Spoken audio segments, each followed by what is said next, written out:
ભાવનગર જિલ્લામાં વરસાદની ધમાકેદાર એન્ટ્રી. બગદાણા, મોંઢપર, માતલપર સહિતના ગામોમાં વરસાદ તો ભારે વરસાદથી તળાજામાં રસ્તા પર વહેતા થયા પાણી.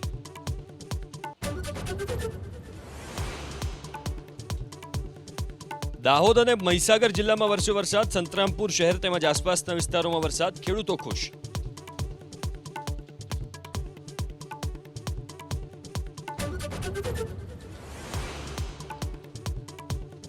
આટા સમાજના વિરોધ બાદ ઊંઝા નગરપાલિકામાં ઉલટફેર. કારોબારી ચેરમેન તરીકે અનિતાબેન પ્રજાપતિના બદલે અલ્કેશ પટેલની નિમણૂક.